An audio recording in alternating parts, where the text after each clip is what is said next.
Now, I have done my fair share of pedestalling women and acting needy and weird. And I think I'm probably still pretty weird too. But the good weird, I hope at least. I mean, what's considered normal these days is pretty damn dysfunctional, right? So isn't it good to be weird? But you know the weird I'm on about, when you're needy and weird and you're pedestalling a woman. You go on a date, you're trying to put your best foot forward, trying to impress, hoping this person is going to like you, thinking that they might be the one to finally bring you joy and make you whole and complete your life. And they're so damn hot, right? You're thinking, well, I'm not exactly a stud, so I'm lucky she's even paying attention to me. I mean, I have no idea what she wants, but if I can up my sexual marketplace value and be an alpha male with smooth charisma and money in the bank and a decent job and car and house, maybe then she'll like me. Stop. It's bullshit. Look, I'm not delusional. I understand there is relative appeal that someone might have more or less of to a certain person. If the woman you want to be with is really into health and fitness, looks after her skin, pays attention to her body posture, spends hours researching nutrition, hours sweating it in the gym, and is relatively lean, the chances are she's going to be most interested in someone who's doing something similar, right? I get that. If the woman you want to be with is on a mission to scale her business and her positive influence on the world through conscious entrepreneurship, some kind of business, the chances are she's going to be most interested in someone who can understand that and is maybe even doing something similar. But if those are the women you want to be with, maybe it's time for you to start embodying those values in your own life. Because do you really want to be with a woman who isn't embodying many of the values that you do? The truth is, you don't want the archetype of the perfect woman or someone radically different to you anyway. You want someone who can understand where you're at, who's shared similar struggles, who's working on themselves in similar ways to how you are, and shares a similar vision of their future.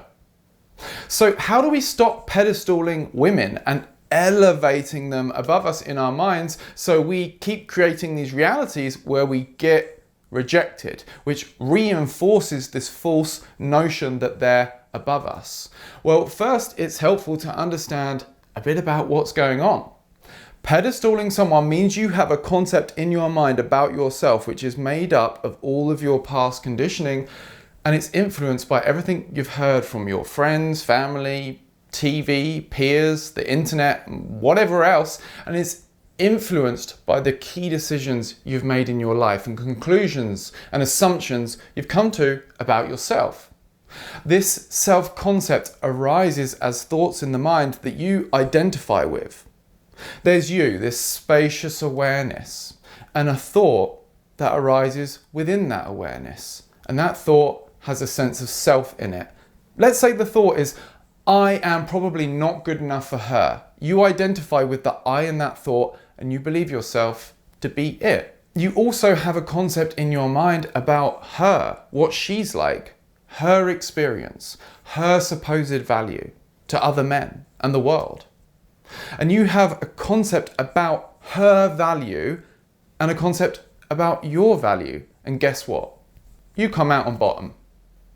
In your mind, she's on top. So you have to think about your behavior, think about how you're coming across and try to adjust in an attempt to please or impress her. You can't just be your authentic self.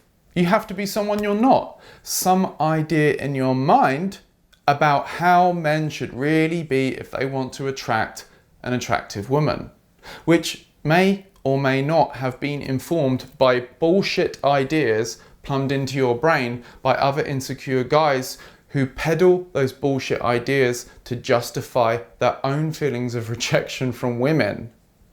So stop taking all of these ideas in your mind about who you are and who she is so seriously.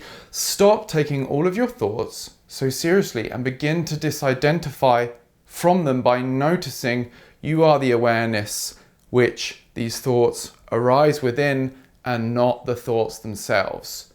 Remember who you truly are. And whilst you're at it, Delete any idea that someone is going to come into your life and make you happy.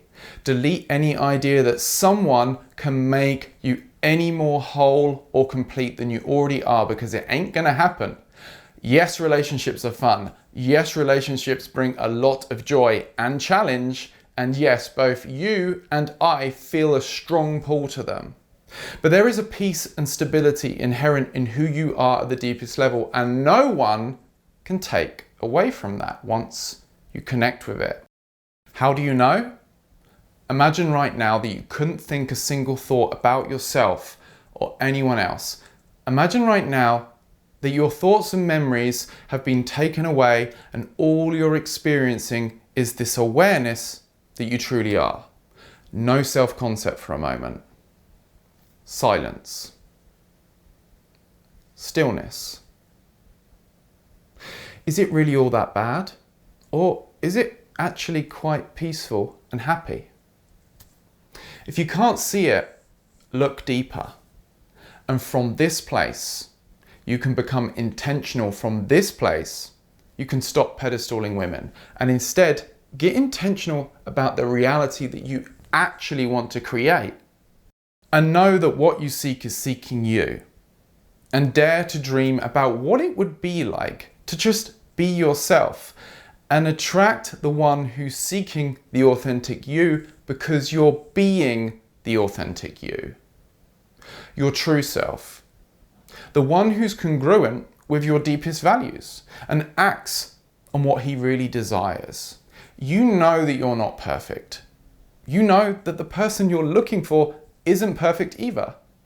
But you're both ultimately devoted to truth, and you do your best to personally and spiritually grow. You're not doing it out of a sense of attachment. You desire the relationship, yes. You desire intimacy and companionship, but you don't expect it to fill you up and make you permanently happy, because you wouldn't want anyone to expect you to fill them up and make them permanently happy, because that's a lot of responsibility and a demand that you'll never be able to fulfill forever. You're not expecting to bring an empty bowl to a woman and say, hey, fill up my bowl with your ice cream. You've got your own bowl. You're saying, hey, I've got a bowl of ice cream. You've got a bowl of ice cream. Let's pour it all into one big bowl, mix it together, pour a load of chocolate sauce on top, and dig in together. You're present in this relationship. You're not stuck in your head thinking all the time and weighing this concept in your mind about yourself up against concepts of her and other people. You are just able to be. Whether that's on the first date, second, or a decade into the relationship, you have moments where you're not thinking and you're just present in the presence of someone else, sharing your being, sharing this experience. And if this is the right person to share a season of your life with, or all of your life with, you will eventually come together. And if not, you had a good time, you had a good night out, right? You learn and grow from the experience. You know more about who you truly are and how you're showing up and what you really desire. And when overly negative thoughts arise in your mind about yourself, perhaps they catch your attention for a moment, but then you catch yourself identifying with them and you realize that these thoughts appear within you and are not who you truly are at the deeper level. Stay present, make your home as awareness, get intentional, and allow the adventure to unfold itself. If you want further help one-on-one with creating the life and relationship you want, you're in luck. Let me introduce myself. If you don't know me, I can't speak, but my name's also Alex. I'm a consciousness coach. This channel is part of my effort to bring to the wider community what I share with my clients and to bridge gaps between science, self-help, and spirituality to substantially improve your life. If you like this, don't forget to hit that subscribe and the bell notification and say hello below. It helps with the algorithm and it helps spread this message. I also take on a limited number of one-to-one clients for the Consciousness Revolution program, And you can apply to speak to me about whether you'd be a good fit over at speaktoalex.com. If you're done with living a mediocre life, full of the same stuff day in, day out, and want to build something that positively contributes to the world and in exchange brings abundance to your life, this program is for you.